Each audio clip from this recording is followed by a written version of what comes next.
Hi, and welcome to another video of the listening practice series on my channel in English with Lisa. The short stories in these videos are all created and narrated by me. It's my voice you hear, not that of an AI, artificial intelligence program. This listening series is entirely in English, and it's separated in playlists of different levels, from A1 all the way up to C1 and C2. So, let's get started. Grab a notebook for any new vocabulary, get comfortable, and enjoy today's story.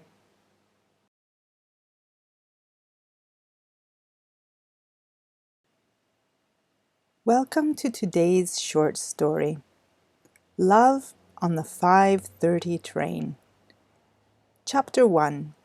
Quiet Watchers. Alice Richards had learned to find joy in small moments.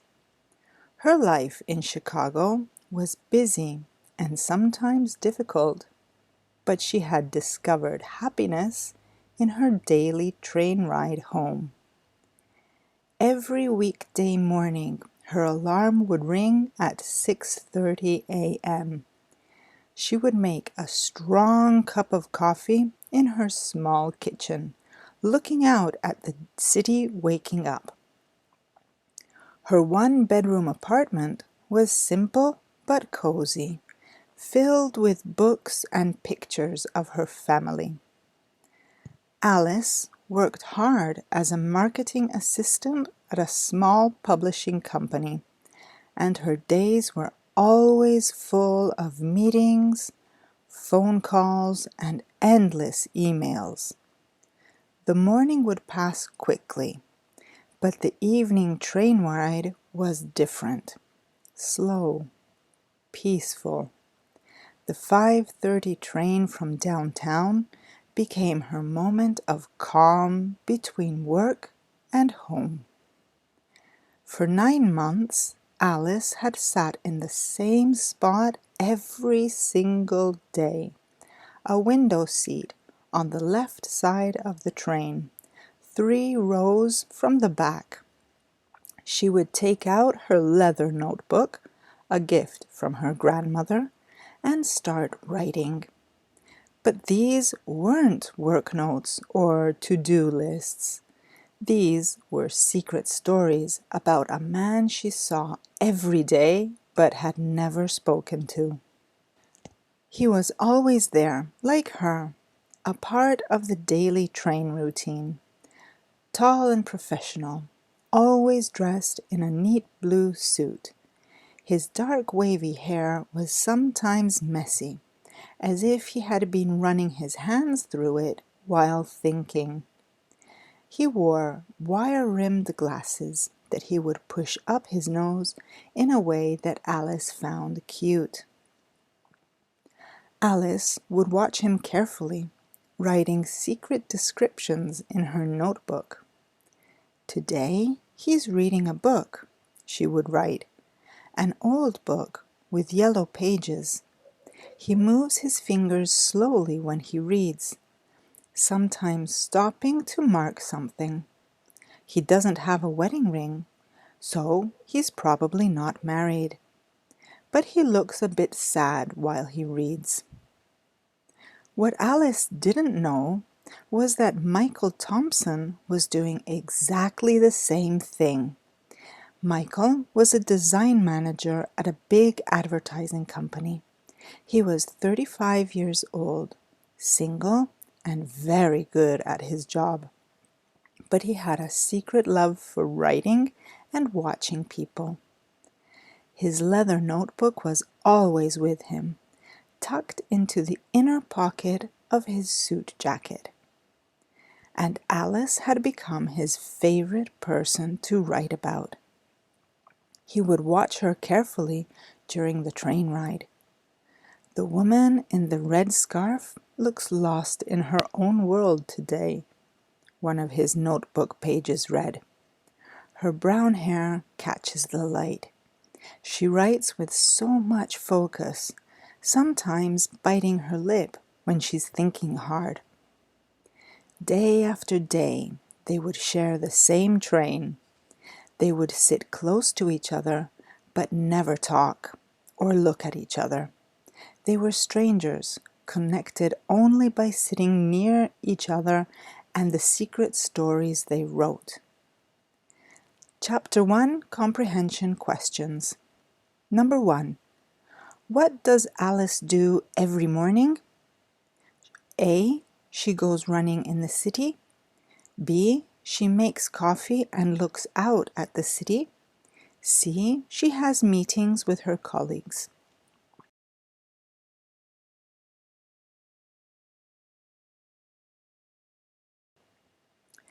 The correct answer is B. She makes coffee and looks out at the city. Number 2. How long has Alice been observing the man on the train? A. For 2 weeks. B. For 9 months. C. For 1 year.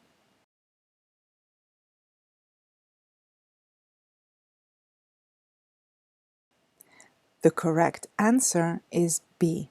For 9 months. Number 3. What does Alice write in her notebook? A.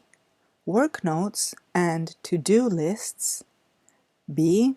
Secret stories about her boss. C. Secret descriptions of the man on the train.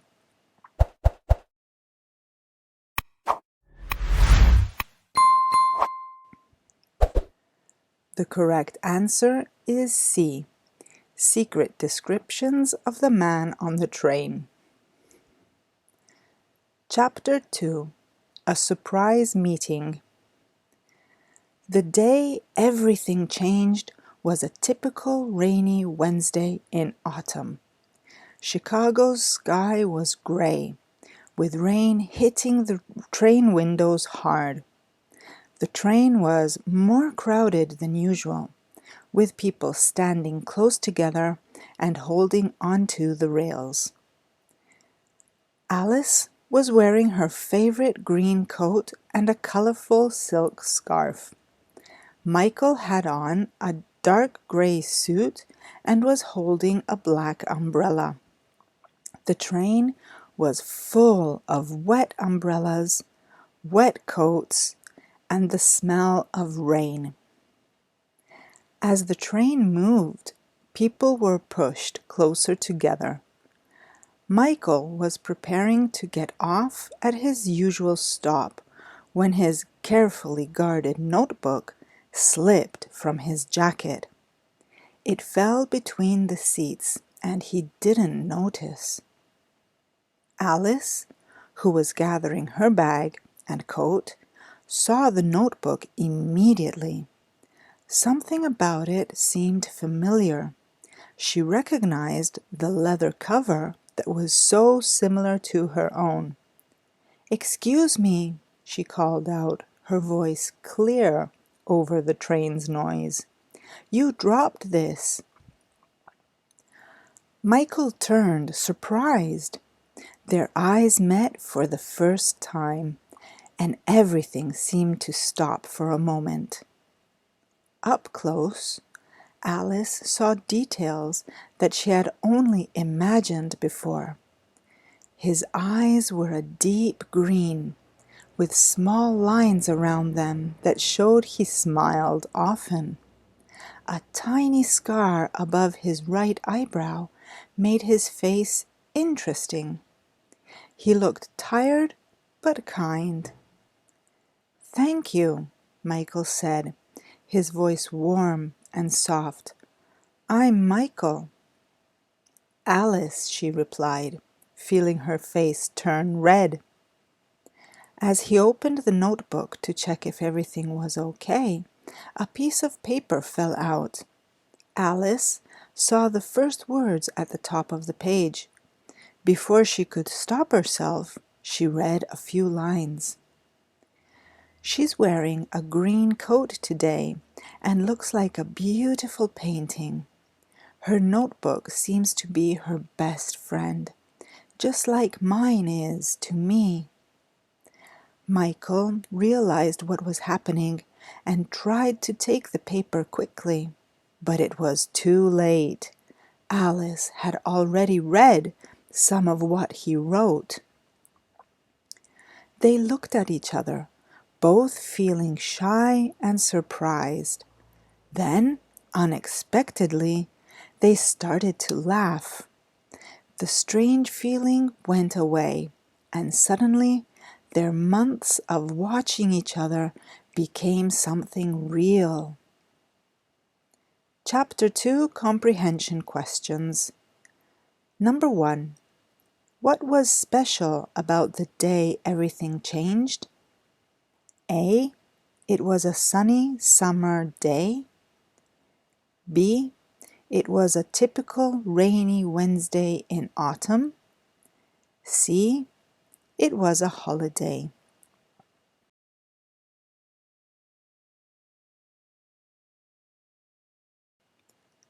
The correct answer is B. It was a typical rainy Wednesday in autumn. Number 2.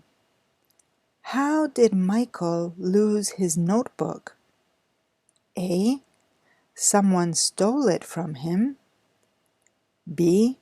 He left it at home. C. It slipped from his jacket between the seats.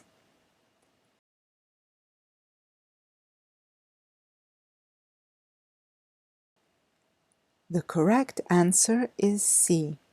It slipped from his jacket between the seats. Number 3. What did Alice first notice about Michael when they met? A. His tall height. B. His deep green eyes and small scar above his eyebrow. C. His dark gray suit.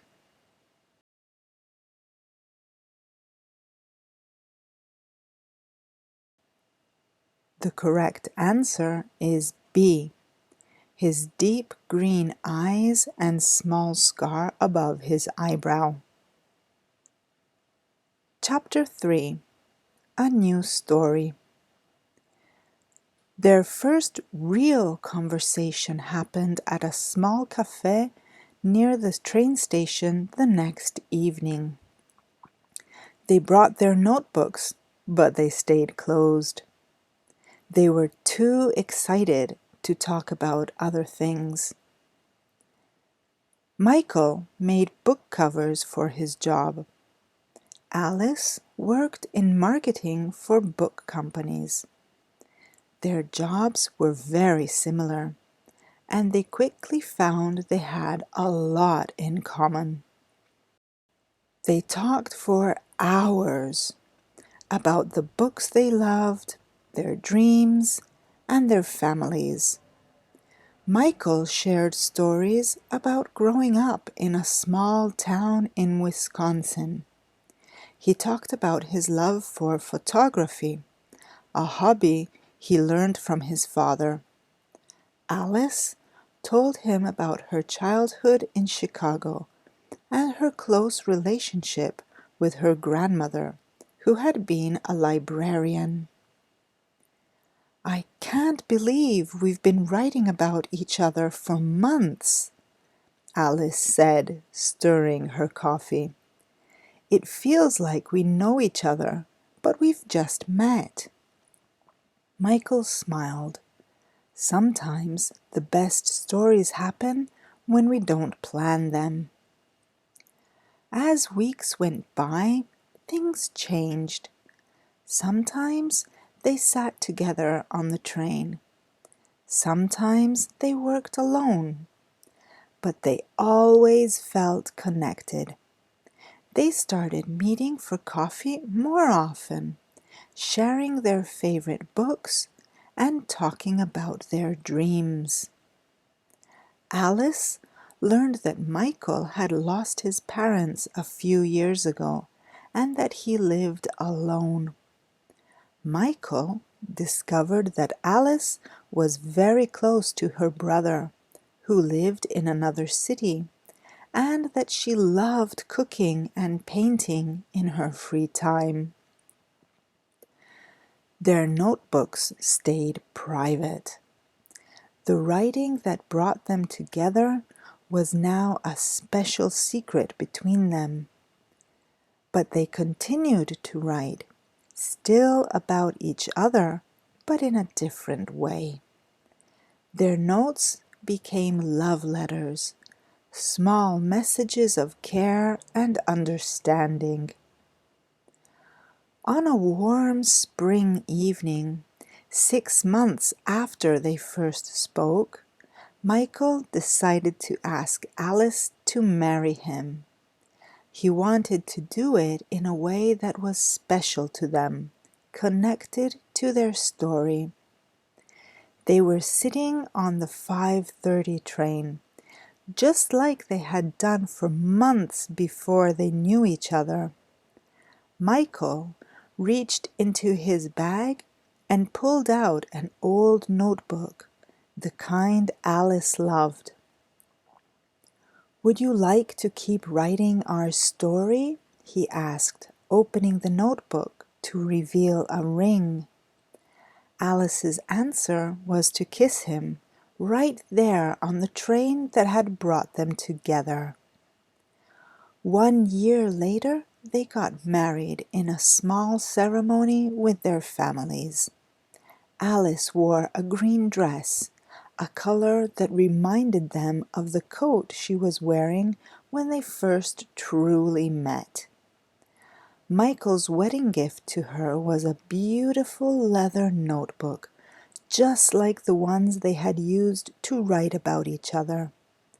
And every evening they would still take the 5:30 train home, sometimes writing together, sometimes just holding hands and watching the city go by.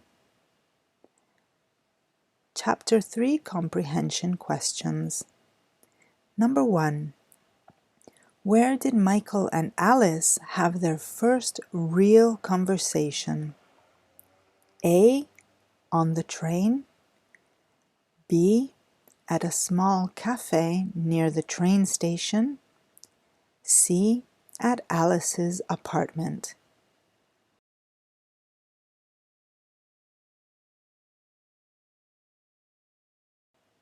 The correct answer is B. At a small cafe near the train station. Number 2. What did Michael do for his job? A. He was a train conductor. B. He made book covers.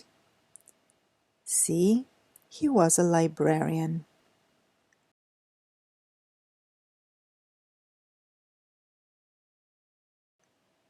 The correct answer is B. He made book covers. Number 3. How did Michael propose to Alice? A. In a restaurant. B. At her workplace. C.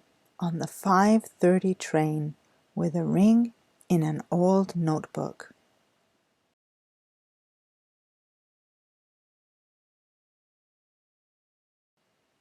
The correct answer is C. On the 5:30 train with a ring in an old notebook. The end. Thank you for watching this video until the end. If you liked it, please give it a thumbs up, subscribe to my channel, and hit the notifications bell. This isn't an artificial intelligence. The story was narrated by In English with Lisa. I'm a native speaking teacher, and this is my real voice. If you have any questions, please leave a comment. I love hearing from all of you. And don't forget to like, subscribe, and turn on the notifications bell so you never miss a new lesson. Plus, you'll help my channel grow, and you'll give me the possibility to create other videos that you can watch for free. See you soon. Bye.